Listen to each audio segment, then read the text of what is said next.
Hi, everybody. So we have Kristin on our podcast today.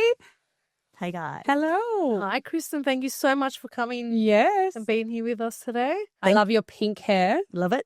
Beautiful. Love, love, love the hair, the accessories, leather, jewelry, hat. So my vibe. Yes, that's it. But we do appreciate you being here. Oh, thank you so Taking much. time out.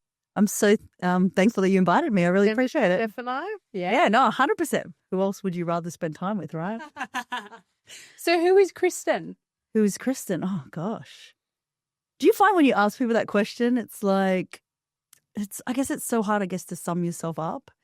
I guess I would say Kristin is someone who is confident, caring, maybe sometimes a little bit too nice. Maybe I need to stand up for myself a little bit more. Hey, girl. Hey. Which I'm trying. Yes. I'm working on. I'm trying. That's one of the things that I'm working on. Because I think I've learned recently that, being too nice to a detriment to yourself doesn't help you. Yeah. You I know? agree. That's one of the topics we wanted to talk about was people pleasing. Yes. And so Let's touch on I think the three of us are people pleasers. Yeah. And it's because we don't want to say no and we want people to be happy. But then you burn yourself out just to make that person happy, or you go above and beyond to make that other person happy, or other people or the company that you're working for really happy. But then you're like dying inside because you're overstretching yourself, you're pushing yourself too much. And how's this done? Well, maybe I'll just leave it off. Yeah, it looks good. I'll leave it off. Bye-bye the hat. No, coming back to what you were saying with that's something that I've kind of, learned about myself recently. Like, I didn't consider myself a people pleaser because I am quite, self-assured. I don't mind speaking my mind and things like that. So I think looking back, I didn't consider myself a people pleaser because I do tell people to their face if I'm upset about something or whatever it is like that. That's good. See, I'm the same too. Yeah. But But what I realized was I was still a people pleaser even though I was able to do those things because I would go above and beyond to the point where it was unhealthy for myself. And it was because, you consider it being nice, but it goes that little bit beyond being nice. Yeah.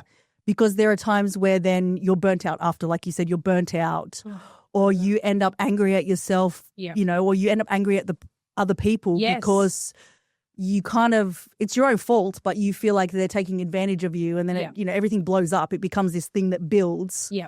And then like a powder keg, eventually, it will. Then it busts. Yeah. do you find though, like it's easier to disappoint yourself than to leave other people disappointed? So you'd rather not say no and do and do and do and do and give and give and give. And you see them happy, not yourself, obviously, because you've just hit burnout. But you're like, I'll deal with myself later. Yeah, 100%. 100%. But then it catches very up on you. unhealthy. You're mentally exhausted. You're physically exhausted. But you're still there. You still show up. You still give.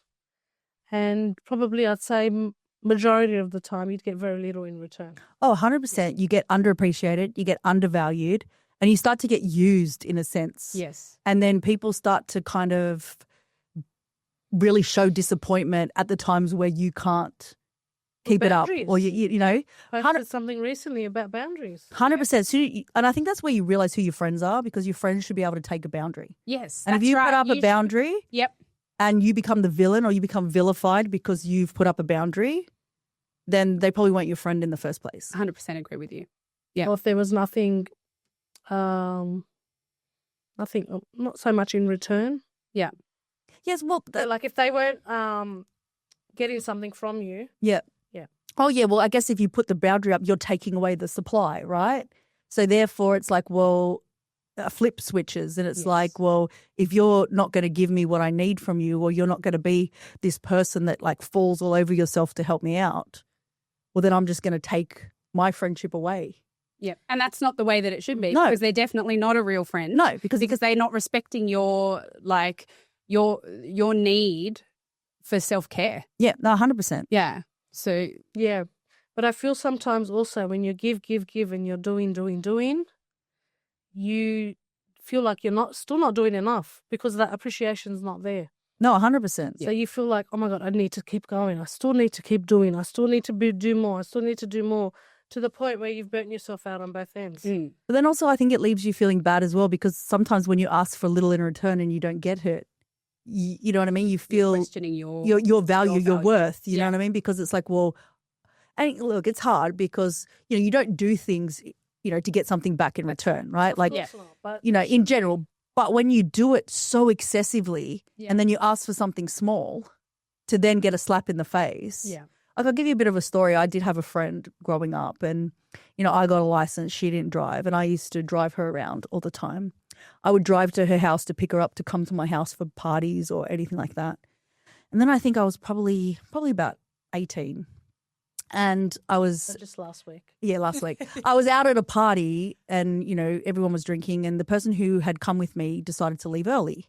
And I said, oh, don't worry, I'm here with my friend. I'll get her to give me a lift. And I said to her, oh, by the way, they're leaving. Could you drop me home? And she said to me, oh, sorry, it's too far out of my way. After you'd done years. After I had months left and my months. own house to pick her up from her house and drive her back to my own house. No. She said, oh, no, your house is too far out of my way. Yeah. And I had to call my sister to come and pick me up from the party. Yeah. And you know what? After that, I was just like, and I feel like they're perfect examples. 100%. I agree. You try to include. I think we've all experienced something very similar, and it's very hurtful. Oh, it's hurtful. 100%. 100% it's hurtful. And I guess also the other thing that becomes hurtful, I find, with people pleasing is, have you ever had where you do stuff for people, but then they start volunteering you to do things for other people? Yes. Oh, Steph will do that. Yeah. Because she's done the last 3. Yeah.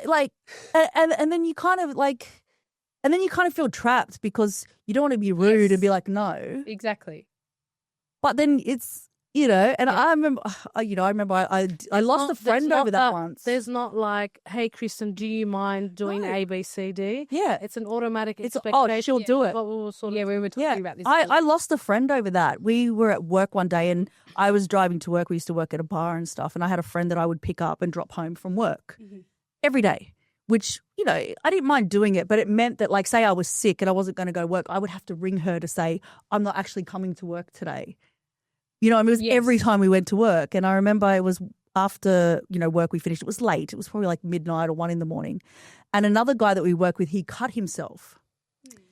Well, this friend goes, oh, it's all right, Kristin will drive you to the hospital. And you're like, what? I was like, what? So anyway, drove him to the hospital, ended up dropping home.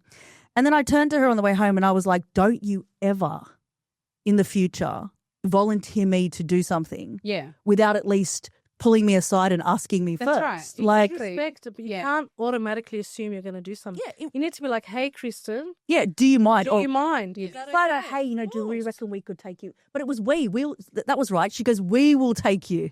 And I'm like, we? I'm the one, you don't drive. That's driving. I'm driving. We will take you. Yeah. And after that, she means well. She didn't talk to me for 3 months. You're kidding. Yeah. She had the high the next day to go, I didn't appreciate the way you spoke to me. No way. Because I was blunt. I said, don't you ever volunteer me again without asking me privately. Yeah. But I think that was right. That should be basic. But apparently I was disrespectful because of the way I said it. So I can get where she's coming from, because she's coming from a place of he's hurt himself, let's get him to the hospital, not thinking. But if you need the assistance of someone else, you need to ask. But there's also a bit of a backstory to it. I'm a germaphobe. So I ended up having to clean blood out of my car. Oh, yeah. You know what I mean? And she knew I was a germaphobe and not, Yes. That's a different story altogether. You know what I mean? she knew I was a huge germaphobe. So to have this guy, there was blood all over my back seat, blood all over my car doors. I was like, no, I'd be the first person to offer. Yeah. But it was just I actually know someone very close into you who would probably change their car after. Well, if something like that happened. Yeah. I had to take it the next day and get it cleaned. And you know what I mean? Because it would even be enough. Literally be like, I cannot sit in my car again. Yeah. And we need to respect people's. Yeah. And she knew that about me. She knew that, you know what I mean? So, to volunteer me without asking, it was, very disrespectful. Yeah. It might have happened once or twice, but I'm sure for you to get to that level, it probably happened. Oh, it did. Several. There was probably, 50 times where it's like, oh, we'll drop someone else home. And like, I don't mind. But when it becomes like every single time and you're having to drive 10 or 15, like you finish work at a bar at like 3 a.m, you're tired, right? You're tired. Oh no, I almost want to Uber at home. You know what I mean? And then you're driving 20 minutes to drop one person and then another 20 minutes to drop someone else. And then it's another 15 minutes home. You're not getting home till like 5 a.m. Yeah, no. And sometimes I had a second job. So then you know what I mean? I'm supposed to get up in a few hours and like do the next job. Like, and then if you were to put your foot down and say something, then that's going to which is pretty much what happened. So I kind of learnt to bite my tongue a lot because it kind of became, well, if you say something, then people are just going to not be your friend. So I had a tendency to like really keep my mouth shut for a long time until the powder keg explodes. Yes. You know, I just go, okay, well, that's just them, or, you know, it's not that big of a deal. Yeah. You know. Well, I feel sorry for him all, but they're such a nice person that, you know. We always make excuses. Which is, I can totally. Yeah. Yeah, so it's hard, you know, but yeah. What are some of the things that you've learnt then? So I know that you respect yourself now. Yeah. So do you put up barriers or do you? I think I've learnt that sometimes, like my sister gave me some really good advice. She's like, if you think about it, right, if you meet people with a certain particular way that you are, that's all they know, right? Yeah. So from the get-go, you show them your boundaries. Yeah. Then you're less likely to have these kind of problems, right? So you don't have to squash it down. Yeah. Just nip it in the bud. So I think I've started to learn that, like just nip it in the bud. Yeah. I know, but it would almost like I can really feel the words that you're saying, but it's almost like you're not being your true, authentic self. Like with me, for example, I'm naturally a giver. Yeah. But I do it from my heart. Yeah. Never with return, but with expecting anything in return. So when you're saying, okay, from the beginning, set your boundaries, it's almost like you're sort of changing who you really are. You're going against your nature because it's not my nature. Like for me to like, okay, see you later. Yeah, it's not my nature. You know, drop someone off at the train station at 11 o'clock at night. Oh my God, I could never. Yeah. Yeah. I swear if I had to drive to Newcastle to drop them off, I probably would. Yeah. Like, I could not, because in my head, I'm like, oh my God, if something happens to him on the train, I'll never forgive myself. Exactly. That's what I'm like. I mean? So like, I know, but going against your nature, that's hard too. It is. It's very hard. Authentic. Yeah. That actually hurts me more than what I would have had to do. Yeah. Because I go back and I'm like, oh, that wasn't very nice, or shouldn't have done it. Like my overthinking. Yeah. Do you get what I mean? I get what you mean. I do get what you feel mean. bad. You do feel bad. Sometimes it's easier to do what you've got to do. 100%. 100%. Yeah. But I guess the older you get, the more you realize how much of like a protective thing it is, like your energy. Yes. Like having had cancer and stuff, I've got to be so much more conscious of my energy. Yeah. You know, like because who you have around you. And definitely, you know, because it's bad for your health. How many years remission are you in? Like, so from 2020, so I had my cancer removed in December 2022. Yep. So since December 2022. Amazing, incredible. But I'm still on endocrine therapy and stuff, which is hard. Almost 3 years. Yeah. Wow. It's crazy. Time's flown. I can't believe how quick the time has gone by. How are you feeling now? Look, I have my good days and my bad days. The thing is about dealing with cancer and stuff is you have like particular like set goals, right? So when you get diagnosed with cancer, it's a shock, right? So then you're like, okay, have to process that. Then then you have surgery. So then you process that. You're like, oh, you know, you have these stages where you're like, I'll worry about it after, right? Yeah. You're just kind of going on autopilot, just getting to where you're going. So, you know, you get through the surgery. Okay, that's one hurdle. Then obviously, you know, chemotherapy, that's another hurdle. Yeah. And you you think you prepare for all those things, like, you know that you're going to lose all your hair and you know, I mean, you're going to feel sick and like all of that stuff. But nothing prepares you for it. But I don't think nothing prepares you, no. And that's the thing. But while you're in it, like I said, you're just on this autopilot. So you get through it, right? Mm-hmm. Then obviously radiation comes, you get through that. Then I also had a prophylactic oophorectomy as well because I'm a BRCA2 carrier. So I did that as, you know, in prevention of ending up with ovarian cancer because BRCA2 carriers have the same risk for breast cancer as they do for ovarian cancer. Oh. And that was hard because I didn't know I was a BRCA carrier when I started chemotherapy. Now, they had offered me fertility preservation before I started chemotherapy, which was difficult because when they first offered it to me, I remember thinking, yes, 100%, it's something I was going to do. But then it's hard because they don't have, I guess, the statistics of what the risk is of doing fertility preservation, what that risk is on your chances of cancer reoccurrence and all of that stuff. So they can't give you straight out statistics. So I remember approaching it like, okay, so, you know, I already had my son. I remember when my parents had my sister and me. So my dad didn't have us until he was like in his 40s because he was having fertility problems. So even in my like early 20s, my mum was like, you should go get your fertility check because, you know, you never know. Because my mum thought that maybe they were going to miss out on having kids or whatever it was because, you know, but my dad had varicose veins and he ended up having surgery. I've heard that before. Yeah, he had surgery to Really? Yeah. My dad had varicose veins. Yeah, so he had varicose vein surgery. That actually affect. Yeah. I've actually heard that. Pretty much, yeah. So then he it's had the second time surgery that, you know, took care of the varicose veins. And then my mum would have had 4 kids under 5. So she like, so it was, you know. Do you believe it? What? Like varicose No, I veins. actually didn't know that. Yeah, I've never researched. I don't know the facts. It's absolutely insane, right? That, yeah. Well, my mum was conscious of that. So she always, you know, my sister had, you know, her first son when she was a teenager. So we didn't have to worry about her. Yeah. But my mum was like, you know, you're better off knowing because you can plan for the future. Because, you know, my mum had told me, you know, stories about her friends or stuff that waited till they were like in their 30s to have kids and they found out they couldn't have kids because, you know. So, you know, in my 20s, I got my fertility check. So that was good. So I knew what my initial fertility was. But then obviously you get to 30 and stuff, they say your fertility starts to decline. So in my head, I was like, okay, let's kind of leave it up to God in the way they'll obviously test my fertility. Yep. And if it's drastically declined since I was in my 20s, then I'll say, well, it's not meant to be or whatever. So I was like, that's the first hurdle. That was the way I approached it. So anyway, did all the, you know, the tests and stuff. Well, it hadn't changed since I was in my 20s. It was exactly the same, right? So it was still the same. Nothing had changed. My ovarian reserve, everything was the same. So I was like, okay. That's a blessing. That's such a blessing. So good. So then it was hard. So then I was like, okay, well, that's one hurdle. So do I do it? Do I not do it? And I was really struggling with it. Like, and thankfully I had a conversation with a friend of mine, a really good friend of mine. And he just said, look, what are you worried about that makes you want to do the fertility preservation, right? Because, you know, you've already got your son, you know, this and that. And I guess in my head, I was like, oh, you know, future contingencies, like what happens if, like, you know, you are single and you meet someone and, you know, you never know, say some, you know, whatever. They haven't had kids. They haven't had, you know, just anything that could happen. Not that you think that it would, but like they were the rationales of like why people get fertility preservation, right? Yeah. You think you might meet someone, you know, you might want to have more children. You know, if you've got frozen eggs, then at least it's an opportunity. You know, even if that's off the table, then it's like, well, biologically, how badly do you want more children?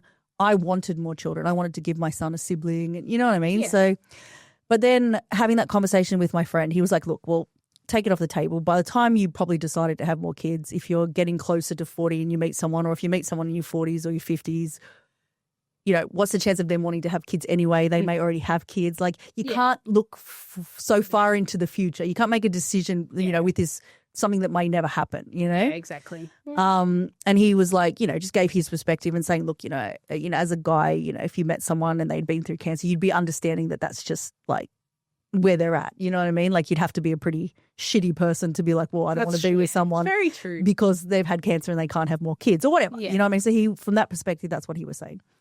And then he was like, look, how, like in your gut of gut, in your heart of hearts, how do you feel about it? And I said, look, in my heart of heart and in my, you know, deep in my soul, I couldn't live with myself if I went through with the fertility preservation.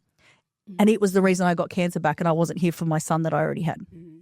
Like he has to be my priority. 100%. You know, none of these what ifs or whatevers, you know what I mean? Like you know, that was in front of me. That mindset. So I was just like, and then I said, you know what, I'll leave it in God's hand. If after chemotherapy I can still have kids, well then it's meant to be, right? So I was like, you know, because there are stories where people, you know, can still have kids after chemo or whatever. So I was just like, leave it in God's hands. If I'm meant to have more children after chemotherapy, I will, right? Yeah.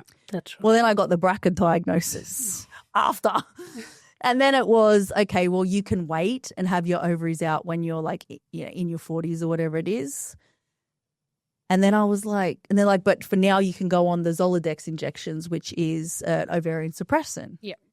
And I just was like really? Like, why would I want to put synthetic stuff in my, like imagine putting synthetic stuff in my body for years and then, You know what I mean? And I was like then recovering, I already recovered from the double mastectomy. I'd already gotten over I was just like, I was like, let's just make this year a write-off and let's just do it now, So I was like, yeah, let's just do it now. So then I had to go through counselling. Like you have to have counselling to remove your ovaries. When you removed your ovaries? At 30, 35? Yeah, see? Yeah. Wow, that is young. But they have to give you counselling. So they're like, you have to talk to a doctor. You have to to make sure that you understand the magnitude right, of what's going on and this and that. You know what I mean? So, yeah. So I was just, went through all that process and was just like, just do it. Yeah.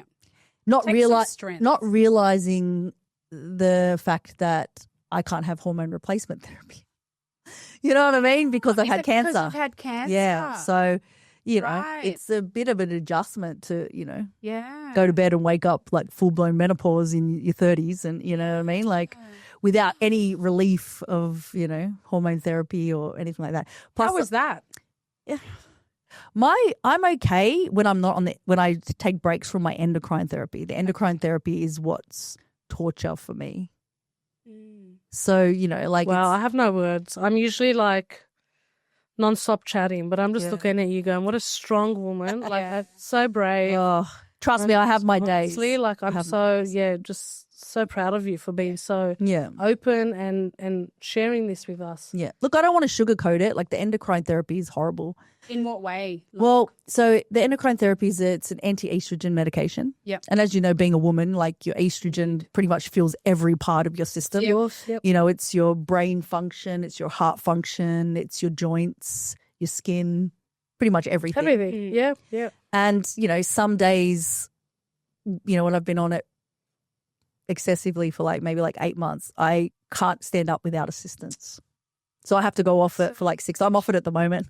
Hence why I'm smiling. You know what I mean? Like it just makes my knees so bad that I have trouble walking. Yeah. So, and not just that, but when I'm off it, I realize how much it makes me feel less left of center in my brain.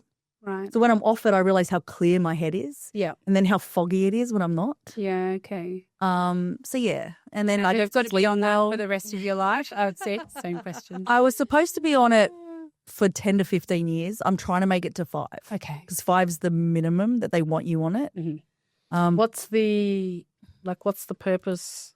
So so obviously I had my ovaries out, so my ovaries aren't making the estrogen. But it's the fact that your muscles convert estrogen. So same as with men, you know how men have that small amount of estrogen, even though testosterone is their main, their muscles convert to estrogen. It's why bodybuilders take the same medication. So bodybuilders usually will take an anastrozole or, letrozole to get rid of the estrogen when they're, bodybuilding and stuff like that. So if you don't do it, what are if you go, that's it. Well, that's the conversation I was having with my oncologist yesterday because I'm struggling with it, right? So much. My other option is to go onto the tamoxifen, which is usually given for people that are in my age bracket, the 20s and 30s. Is that like a tablet or? Yeah, so it's another tablet. It's not an anti-estrogen, but it is a type of medication that stops the binding of estrogen to the cells. Yeah. So it's slightly different. And like I said, usually that would be what they would give to somebody that was in my age bracket having cancer because it's usually premenopausal women. But obviously having my ovaries out, I was able to go on the other one, which has apparently a much better benefit for keeping cancer away long term. Okay. But the problem is if I switch to the tamoxifen, the problem there is the side effects aren't the joints or any of that kind of stuff, but you have a risk of stroke or uterine cancer. And I'm like, where are we in women's health where we have that the only choice is getting breast cancer back or getting uterine cancer? Where's all the money going? You're really upset. So either you suffer this way or you're suffering this way. Yes, so you're both suffering. Just choose which you're suffering. you're choosing your suffering. It's like, where are we that is a women's choice? Do you want breast cancer or do you want uterine cancer? And with all the money that goes into charity and things like that. And in saying that, I feel bad, but now when people ask me for cancer donations, how you're outside the shopping center and they're like, oh, can you donate to this cancer or whatever? I go, sorry, no. And they're like, oh, why? I go, well, I had cancer. My mum had cancer. And I didn't see any benefit from the charity. Burley gave me these square triangle breasts. I don't know who's going to do anything with triangle breasts, but okay. Will like they give you triangle? they're like breasts? triangle breasts. Like they're like this. They're Yeah. like padded things that are like a triangle. I'm like, Okay. okay, I don't know how that's going to help me, but whatever. But like, I have to wear a sleeve now because I had the lymph nodes taken out from under my arm. These cost me $80 Yeah. for And there's 2, subsidy for 3 that. times a year. Yeah. Okay. And I get there's no discount. Yeah. So I'm like, hang on, I had cancer. My mum had That's cancer. insane. That's actually insane. We weren't Have you offered- researched, like, like- sorry to cut you off. Have you researched out of Australia? Like what's available? No, to be honest, I haven't really. Because I know people who've had to source medical overseas for better results, not in your situation, Yeah. but medically. Yeah. So have you ever, like, Well, I had places like, I think it's Sweden or Denmark or something that they don't pay for medication. So even my endocrine therapy, it's like $27 a box. That's per month. Very expensive. You know what I mean? So Yeah. it's like, here's adds like, up. It adds up. Yeah. you know what I mean? Like it adds up. And that was the thing with the Arimidex that I could tolerate initially. They decided to pull it from the shelf. So I actually had to go around and source 5 years worth of Arimidex. It cost me like $3,500. Yeah. Like in So one that you don't sitting run out. so that I didn't run out. You know what I Yeah. mean? Because at that time, it was all I could tolerate. I had tried. Imagine having that, like, oh, that's crazy. What I mean by overseas is not with, like, resources, with medically, like, options for you, like treatment. Yeah. Treatment's the word. Yeah, well, Like, look into it, because I know there are things internationally that are available. I don't know in this particular case, but there has to be. You can't just have 2 options. yeah. And I also find that they need to be so much more transparent in these cancer conversations. Like I remember when they were first explaining to me about like chemotherapy and all that stuff, and they give you the risks, but they're not very specific about the risks. Like they say, okay, there's a risk that you could end up with leukemia, right? And I remember asking the oncologist, I was like, oh, okay. From so what? From the chemotherapy, right? So you can end up with leukemia, you can end up with lymphomas. And she's like, oh, but it's a very like rare. chance. I said, okay, well, what's rare? And she's like, oh, it's just a small thing. I go, but what's small? She couldn't answer me. So I paid for a second opinion. So I went and paid a top oncologist in the North Shore because I knew that if I paid, then he'd have to ask. You know what I mean? So I went and just paid for the one-off consultation because I just wanted the questions that I asked. And he was like, I can answer you. That's 1 in 500. I go, well, 1 in 500 is not small. I said, I could name you 500 people right now. I could tell you the amount of times I've been in a room with 500 people. So to say that 1 in 500 is small, if you'd said 1 in 10,000, yeah, I was going to say okay. 50,000. then I'd say, okay, that's small. But 1 in 500 to me is not small. Yeah.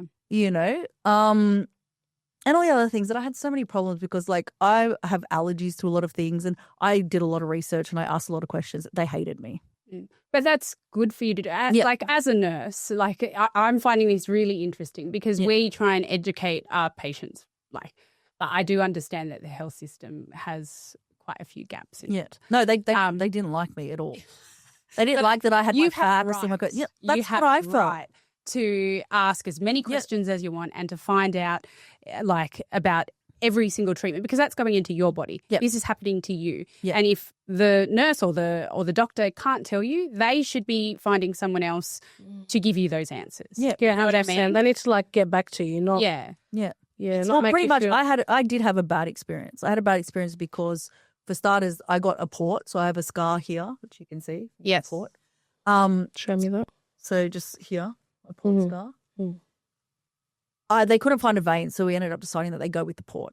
Now, I'm allergic to silicone, which was down on my medical file that I was. Oh my God, I remember that when we had the field review. Yeah. Did you mention that? Yeah. I think? 'Cause So I remember pretty much doing what that. happened was I don't know whether they forgot to check my file or whether there was like some miscommunication or they didn't realize that apparently during COVID they had switched the ports and the new ports had the silicone where the in it. needle port goes in. Oh my God. So they put the port in and the next day I couldn't lift my arm. And I messaged the breast care nurse and I was like, oh, like I'm in so much pain. And she's like, oh, you had an operation. It's going to be painful. Give it a couple of days. And I was like, no, this feels like nerve pain. Like it felt like when I had my mastectomy, there was one of the drains that was on a nerve. Like I couldn't even stand up. It was Just haven't had a break. That's but when they terrible. yanked the drain out, I had instant relief. So obviously it was pressing on a nerve. And I was like, it feels similar to that, like when the drain was there. And she was like, just going to have to let it heal. It'll be fine. Got to about like day 5. And I couldn't even sit up. I was like, this is horrible. Ended up ringing I just was like, you know what, I'm just going to ring where they put it in. You know, what is it called? The X-ray place, or wherever it was that put it in. I said, I'm just going to ring them and ask. Yeah. Because I had asked her, can you get back to me if I know there's silicone in it? Because So they didn't follow that I up. didn't even write back to you, right? This makes me so angry. So I rang them and I said, hi. I said, look, you know, I had a port put in like 5 days ago, blah, blah, blah. I said, but I'm having like trouble lifting my arm. I really feel like something's wrong. You know, can you just double check? Because I asked the nurse to find out if there's silicone in it. She's like, why? I said, because, you know, I have a silicone allergy. She's like, you have a silicone. Can you come in right now? And I went in there and they emergency took it. It was compressing the central nerve, like the central vein in my neck, because it had swollen, like it had swelled up inside. Yeah. And it was compressing the central, you know, thing in my neck, that they had to like emergency take it out. So then they took it out, you know. And But that's just like, so if you didn't take the initiative yourself to make that phone call, you still would have been sitting there in pain for maybe for another 5 or 6 days, you know. And then I was upset because, you know, I've got this scar here that I don't really need because the port came out. Then they had to put a PICC line in. Yeah. So then I had the PICC line, and then you've got all the things with the PICC line that you've got to be careful of, you know what I mean? Like there's stroke risks with the PICC line. You've got to get that cleaned every like 3 days, and that pain is horrific because it's like an open wound, you know, so that they, you know, they clean it, cover it back up, and you've got these dangly things for months hanging off your arms, you know. You've come such a long way. It was a lot. You've come a long way. The funny thing is, and this gets even worse, so I opted out of my second round of chemo. So I did the AC, but then I opted out of the paclitaxel because I had done my research. It was apparently more targeted towards HER2 positive. I was only estrogen and progesterone, as well as it had a high risk of neuropathy, permanent hair loss. And I already ended up with ringing in my ears from the COVID vaccine. I had a reaction, had to get surgery to get my hearing back. And being a singer, my biggest fear was oh my God, not being able to the permanent hearing loss and the ringing, right? Music's your... And even though the doctor kept telling me, oh, you know, that's very rare, whatever, blah, blah. Oh, here we go. And I was like, no, I think I'm not. Because I had to look at quality of life, right? What I could live with. Yeah. And I just remember, if that happened, I'd like, imagine not being able to hear your child talk to you. You know what I mean? Like there were things that I was just like, I can't. Sorry. That's my threshold of whatever. So anyway, she ended up going away while I was, you know, in the middle of my chemotherapy. So I saw another doctor and I just said to him, look, I've already been trying to tell the other oncologist I don't want to do the paclitaxel. So take me off it. Because I was supposed to start it the next week. I'm like, I want to go straight to radiation. So he was like, fine, send you straight to radiation. She calls me in when she gets back and she goes, I thought we said we'd at least give one a try. And I was like, why would I give one a try and risk being stuck with something permanent? She goes, well, that's all right. I'm surprised you got through the first lot. Who said that? The oncologist. Oh my gosh. And I was like, oh, okay. Like, you know. I have no words. Yeah, that was pretty much, you know. And I was just like, oh, okay, you know. Because I asked a lot of questions. Because I've got SVT. I was like, you know, what's the ototoxicity of it on your heart? SVT, what's the, you know, ototoxicity on your, you know, like. Yeah. I've already got things that are wrong with me. Yes. I want to have a right information. I wanted to know. You need to be informed. This is what we've, like anyone in medical, like in the medical field has been taught, that the patient needs to be informed of what the procedure that they're having and should be, have their answers, their questions answered. Yeah. It doesn't matter how annoying. Yeah. You shouldn't even be made to feel like you're being annoying. Yeah. It should be a human right. Yeah. Unfortunately, though, the healthcare system is very overloaded and it's like... people can't catch a break too. Like I feel like they just want to herd you through like sheep kind of thing. That's the thing. Yeah. Like it's really hard. Oh, it was bad. When I woke up from my mastectomy, I was in a completely different ward. I was supposed to go to the Royal. I woke up, I got a heart condition. I wasn't even connected to a heart monitor. Oh my God. And I told them I'm not going to sleep until you connect me because I have a problem after anesthesia when my heart rate drops really low and they have to put the wafer under your tongue and you know what I mean? And I'm like, I'm not even connected to a monitor and I've just had like, you know, major surgery and I'm like, I'm not going to sleep till you get me a heart monitor. So they ended up like wheeling a heart monitor in. Yeah, but like imagine you weren't educated in knowing that these things. Yeah. So like, you know, God forbid, but someone else, I would have just been like, oh no, they know what they're doing. They're fine. You know, they'll come when they get a chance. That's what I'm it's fine. saying. And then you're sitting there like freaking dying on it. Yeah, your heart rate's like 20 and you're like, yeah. Yeah, I suffer low blood pressure. Yeah. So I know how it feels. Yeah, but that's so look, I get that post COVID and stuff, the hospitals are really, you know, struggling or whatever. But yeah, it's just It's My story is completely different to my mom's. My mom was like, she has a great her treatment was, you know what I mean? I Like, know. yeah, But so, from like a woman to a woman, you've done so well. yeah, Like, suffered so much, you've and you just suffered, come but through the other yeah, end. you've come through so you impact everyone. I mean, I've known you for a little while, and you're just always with a beautiful smile, always with a great fashion sense. well, thank you. You just My wig still? yeah, that's okay. It looks cool. Let's talk about your singing career. So when did you start? I always sang when I was a child. I think my mum kind of started it. My mum was a singer. Apparently my Love that. my bisabuela was a singer as well, apparently. Beautiful. So yeah, so I remember my mum used to sing like gospel songs to me and my sister for love gospel sleep, music. Love. and then obviously, singing at school. It was always first to put my hand up for singing parts in the, the school assembly performances and There was something naturally that sort of, yeah. And then when I was 14, I joined a Latin group, Rima Tropical, and we sang at like all the Latin clubs around. that sounds so sexy. Yeah, we sang at the Latin clubs around, which is, like my first time like performing in front of like crowds and stuff like that. So that was great. Then I just started writing songs. Then, then almost signed with Sony in 2011. Almost, yeah. What happened? So I met, it was such a weird story. I bartended for Dennis Hanlon's son's birthday party. Wow. Yeah, so that was how I met Dennis Hanlon, who was the CEO of Sony then, who only recently isn't the CEO after a bit of a scandal. I don't know exactly what happened there, but anyway. I haven't heard about that one. Yeah. So, I'll Google enough. met his son, and then his son introduced me to his dad. He said, "Oh yeah, my dad, oh yeah, you sing, don't you?" Blah blah. My dad's, the head of Sony or whatever. So he gave me his card, was like, send me some stuff, which I did. And then Emmanuel Candy, I think, who was in charge of marketing at the time, that was passed on to JD Springbett. I don't know if you remember JD Springbett. He was one of the judges on Australian Idol. Oh, okay. Yeah. What was his name? JD Springbett. Anyway, he was one of the judges on Idol. I think it was probably when Mark Holden left. Oh, yes. It was probably, I think it was JD, Marsha, and Oh, I know who the you're other talking one about. was. I know who Yeah. you're talking about. I'm just not good with names. Yeah. Everyone knows that. Yeah. So, things were going good there. It was, going pretty well. But then he committed suicide, Oh, which how was sad. very sad. Yeah, very sad. And unfortunately, when, things like happen, you just end up, a new person comes in and then you just end up, kind of will get around to you. Yeah. And then And the then getting around to you kind of Yeah, never. that's happened to me. Katie Hankin took over and she was sweet. She was like, "Oh, don't worry, we'll get around to you." But, a year passed, year and a half passed, you're calling, you're like, what's going on, blah, blah, blah. Yeah, something similar has happened to me a few years ago. And then, Terrible. still was friendly with like Dennis. I remember when Ricky Martin was here, I was hanging out in the, so that was all cool, But it just, it just fizzled out. Yeah. And I remember being depressively devastated. Of course. You know what I mean? Because you're just so close. And there's been so many of these almost, Yeah. you know what I mean? Yeah. You're right there and, Yeah, and but then, as they say, when one door closes, it's protecting you from and then two you get ends. knocked, you get knocked down and you're starting again. Yeah.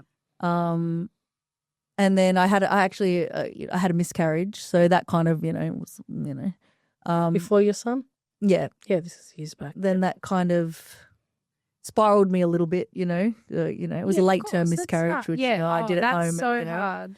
So it was, well, not late term, but it was over 12 weeks. So it was, it was a bit of a, Yeah, that's hard. and I did it at home. I opted not to do the D&C. I opted for a natural and I didn't realize how It's gruesome. horrific of an Yeah. experience that is, And then, in the midst of that, cancelled a lot of things. I was going to the US because friends of mine were the backup dancers for Prince that I knew. I knew them before they went over and, we kept in touch over social media and stuff. And I was going to the US and, had a chat with them. They were like, "Oh, come, we'll show you around, whatever." But again, things happened, didn't work out.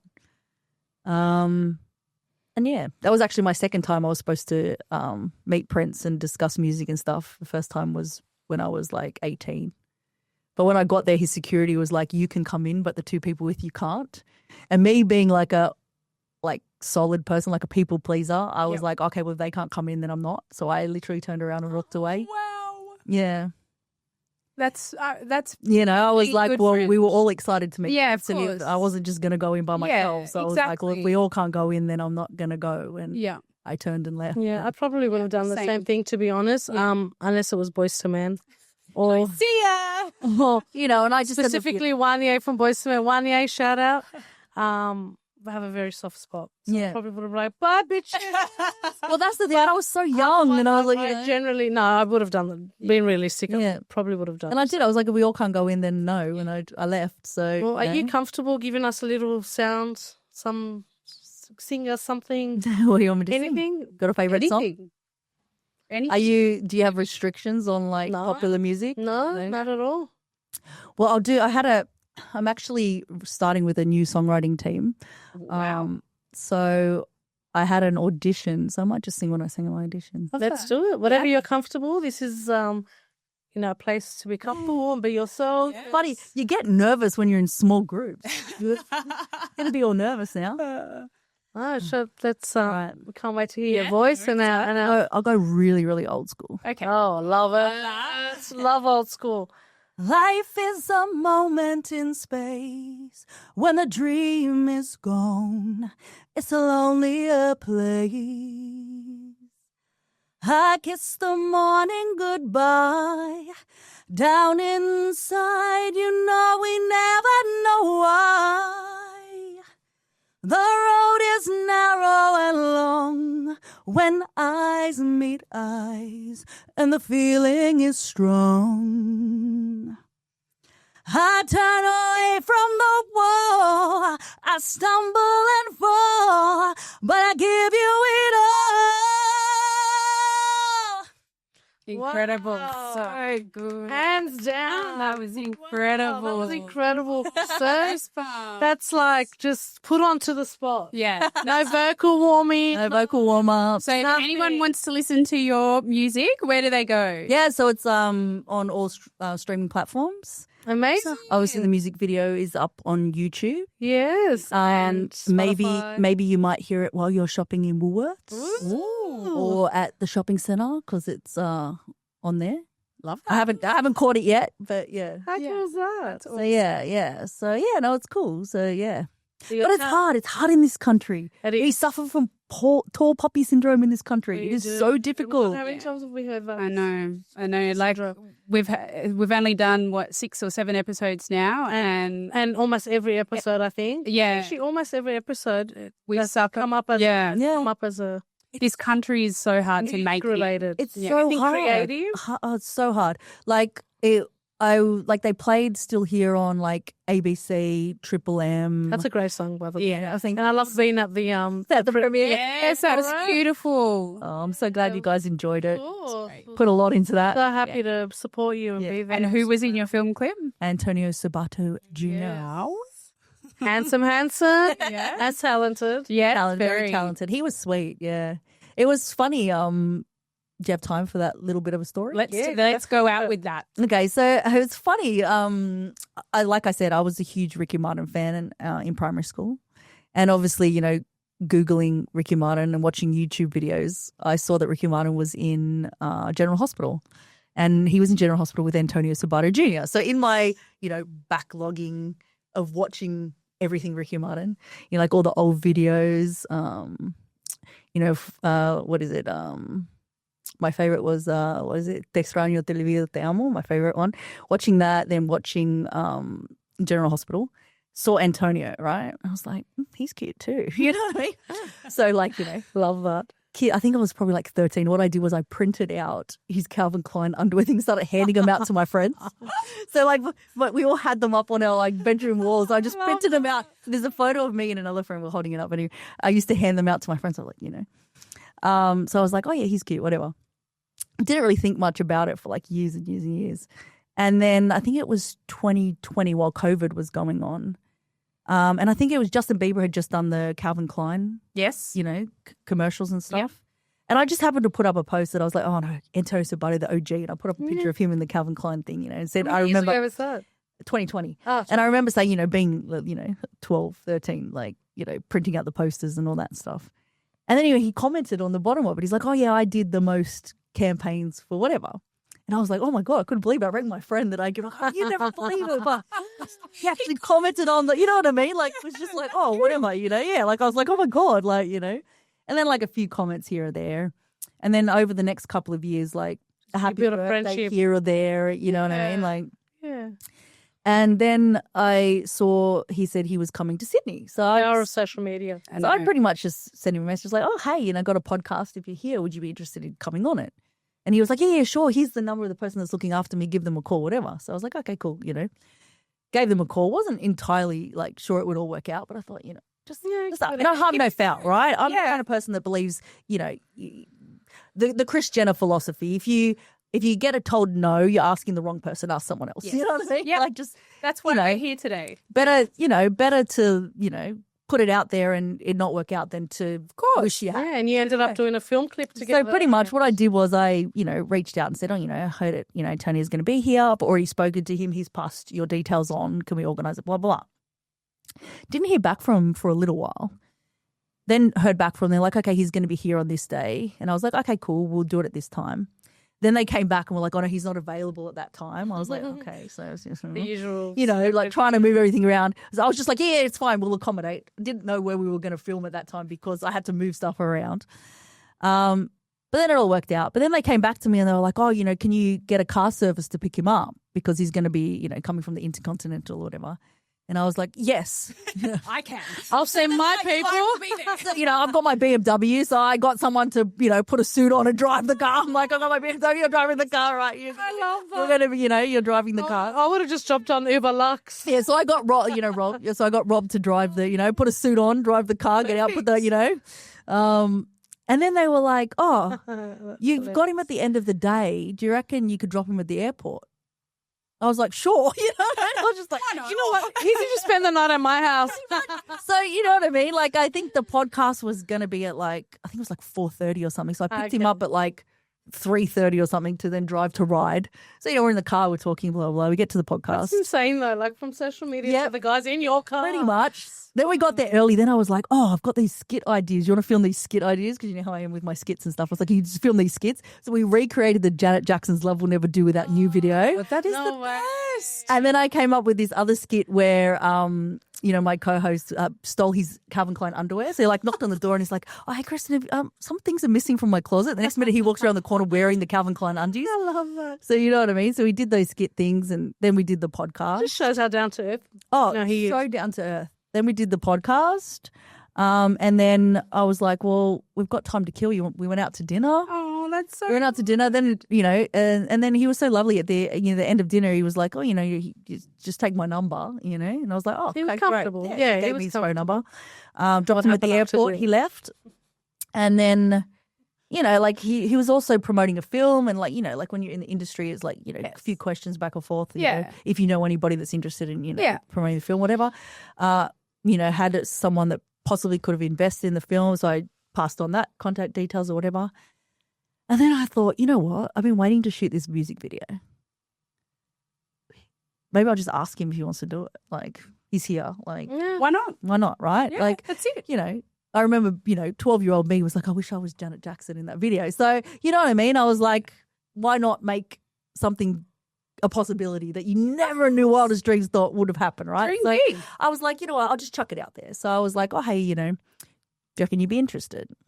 So he was like, yeah, sure. Yeah, sure, whatever. I just had to cover his flights and, his accommodation because he was staying in Melbourne at the time. So, yeah, pretty much, flew him out. Actually, I didn't have to fly him out because Catherine, she was doing something with him as well. So she ended up flying him out. So that saved me on the flight out. I only had to do the hotel and the flight back. Yeah, so, and then we were all at the Crown Plaza. So we were at the Crown Plaza, I think it was the couple of days, 2 days before or whatever it was. And we shot part of the documentary, which was them, Catherine was like, well, let's make it. Because she was initially filming just the behind the scenes. But she's like, we'll do some interviews and stuff. So we did some interviews in the hotel and that, and went out to dinner again. It was so weird. Like, you go from, like you said, like, I love that. Then we went from there to the house, recorded the first day, which, I had people for the wedding thing. In that clip. In your wedding dress. I love that. Yeah. That wedding dress was from Shein. It was a Shein dress, and then another dress Us two Shein over the dresses. top, and then another, like the skirt came from Perfect. another wedding dress that I just,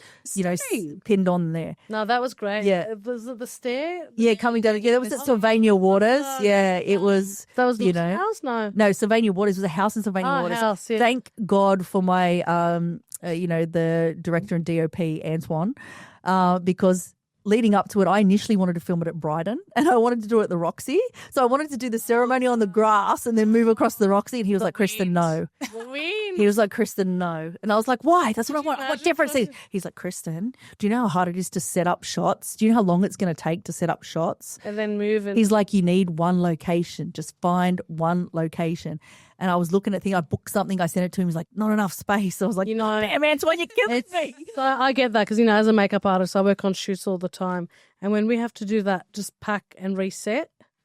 Yeah. Man, that's harder than working a 12-hour shift. But he was like, the camera's not going to fit in that room. Like, he's like, pick something else. And I'm like, Anton, you're killing me. And then finally I found, it was a little bit more above the price range I wanted, but I found that beautiful house at Sylvania. Yeah, it was right on the back of the canal. Oh, no, it was gorgeous. So we were like perfect. wedding house. So then what I did was everything came into alignment. Facebook, there was a lady who was closing down her wedding hire business. How good. So she was getting rid of heaps of stuff. So then because I saw the towers and they were like $100 or something. So I was like, I'll buy them to like the pillars to have, And then she was like, oh, I've got so much stuff in my boot. I literally closed down my wedding business. So then I'm standing in the back in Brighton going through her boot. I'm like, okay, we'll take this, we'll take that, we'll take this, we'll take that. And then we just hired the chairs. It's amazing. And then, it was such a good clip. Yeah. Such a. And then we shot, and then we all spent the night in there as well. Well, you paid. Why not? Why not? You're not going to for hire this the place. beautiful, luxurious. Yeah, we spent the night there, and then I remember the only thing we were complaining about was the oven wasn't working, and neither was the spa.